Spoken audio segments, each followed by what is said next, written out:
Halo, perkenalkan nama saya Nita Rasmaria Tonang dan di video kali ini saya akan berbagi bagaimana cara mengatasi banjir dan apa sih yang menjadi penyebabnya. Bencana ini rentan terjadi untuk masyarakat yang tinggal di daerah dataran rendah, tetapi tidak menutup kemungkinan terjadinya di daerah dataran tinggi. Sebagian besar wilayah Indonesia memasuki musim hujan pada bulan September hingga Desember.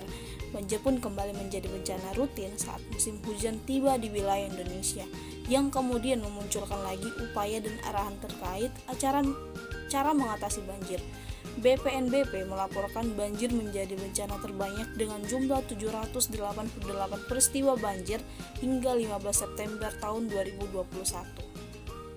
Lalu, apa sih yang menjadi penyebab terjadinya banjir? Di Indonesia juga terdapat berbagai faktor penyebab yang membuat adanya bencana banjir terhadap suatu kawasan. Yang pertama adalah penebangan hutan secara liar. Hutan memiliki fungsi sebagai daerah resapan air yang baik. Namun dengan banyaknya penebangan pohon sembarangan oleh pihak tidak bertanggung jawab merusak hutan tersebut. Tidak ada lagi wilayah yang dapat menyerap air tersebut. Yang kedua adalah pemanfaatan lahan untuk kepentingan pribadi yang berlebihan. Banyak pihak tersebut berbuat suka hati menggunakan lahan yang tersedia untuk kepentingan pribadinya, seperti membangun pabrik, yang kedua membangun kelapa sawit, yang ketiga maupun membangun bangunan pribadi. Bahkan cara untuk mendapatkan lahannya tersebut kadang sangatlah tidak manusiawi, seperti membakar hutan secara sengaja. Penyebab yang ketiga adalah efek dari rumah kaca. Efek rumah kaca merupakan dampak negatif dari berbagai kegiatan manusia, seperti membakar sampah, penggunaan kendaraan pribadi yang menyebabkan polusi kendaraan, hingga asap yang dikeluarkan pabrik industri yang lama-kelamaan dapat merusak lapisan ozon. Yang keempat adalah sampah yang dibuang sembarangan. Sampah yang dibuang sembarangan semakin lama menumpuk karena banyaknya penggunaan barang sekali pakai seperti kantong plastik, sedotan, hingga masker yang sulit untuk didaur ulang. Jika sampah ini terus-menerus menumpuk, maka aliran air yang ada akan tersumbat, yang membuat tekanan air tersebut semakin besar, sehingga volume air yang ada akan semakin deras yang dapat menyebabkan terjadinya air berlebih. Yang kelima adalah membangun pemukiman di tepi kali. Dengan adanya permukiman di tepi kali maupun sungai ini sering kali membuat aliran sungai yang menjadi lebih sempit dan tanah yang dijadikan pemukiman tersebut akan rentan terjadinya bencana tanah longsor. Tadi kita sudah membahas apa yang menjadi penyebab terjadinya banjir, dan sekarang kita akan membahas bagaimana cara mengatasi banjir. Yang pertama adalah kita punya tanaman di rumah, pohon atau tanaman hijau dapat turut mencegah banjir, apalagi jika Anda tahu cara benar tanam pohon di rumah. Tanaman akan menancapkan akarnya ke dalam tanah. Lubang yang dihasilkan akar tersebut menjadi jalur bagi air untuk masuk ke dalam tanah lebih jauh. Tanpa tanaman, air hujan kerap kali tidak menembus tanah secara dalam karena bebatuan yang menghalangi, sehingga jumlah air yang di permukaan semakin banyak dan meningkatkan potensi banjir.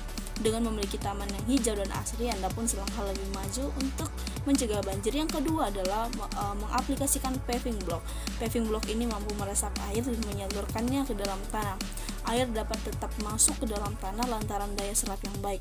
Tak ayal keseimbangan air tanah tetap terjaga sehingga mampu menopang beban di atasnya. Kelebihan air yang bisa Anda dapatkan bila menggunakan paving block ialah menjamin ketersediaan air tanah bersih agar bisa dibor atau dimanfaatkan untuk keperluan sehari-hari. Cara yang ketiga adalah menyediakan biopori di lingkungan rumah. Membuat lubang biopori dan sumur resapan juga mengurangi potensi banjir, karena air akan terserap ke tanah, terutama di lingkungan dengan permukaan tanah yang dilapisi dengan aspal secara dominan. Selain itu, langkah ini juga dapat meningkatkan jumlah air tanah di sekitar rumah kita yang kini kian menipis.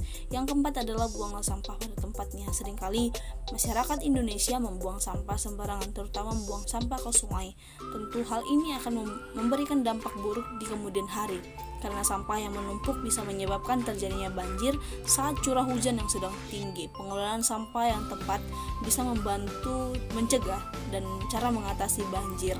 Cara yang kelima adalah rajin membersihkan saluran air. Perbaikan dan pembersihan saluran air tentu harus ada. Di wilayah tertentu bisa diadakan secara gotong royong. Penjagaan ini harus dilakukan secara terus-menerus dalam waktu berkala. Hal ini bertujuan agar saat hujan deras tidak menimbulkan salur air yang lambat yang justru berpotensi pada hadirnya banjir. Yang keenam adalah menjaga lingkungan sekitar. Yang utama adalah menjaga lingkungan sungai atau selokan.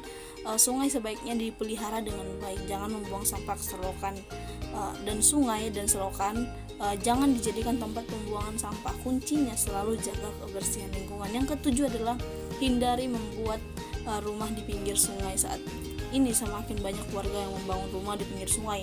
Ada baiknya pinggiran sungai jangan dijadikan rumah penduduk karena menyebabkan banjir dan tatanan masyarakat tidak teratur. Yang kedelapan adalah reboisasi dan tebang pilih pohon. Pohon yang telah ditebang sebaiknya ada penggantinya. Menebang pohon yang telah berkayu kemudian ditanam kembali tunas pohon yang baru.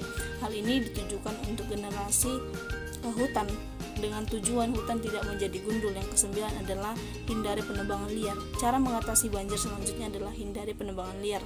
Pasalnya pohon berperan penting untuk mencegah banjir. Sebaiknya menebang pohon tidak dilarang bila Anda tidak menanam kembali pohon tersebut dan tidak membiarkan hutan menjadi gundul. Yang ke-10 adalah melestarikan hutan. Melestarikan hutan dengan mengurangi penggunaan tisu, kertas, dan berbagai hal yang menggunakan kayu sebagai bahan dasarnya diyakini merupakan salah satu upaya jitu terkait cara mengatasi banjir. Itulah tadi edukasi untuk kita, untuk teman-teman semuanya, bagaimana cara menghindari dan mengatasi terjadinya banjir. Dan semoga video ini bermanfaat untuk kita semua. Dan terima kasih untuk perhatiannya.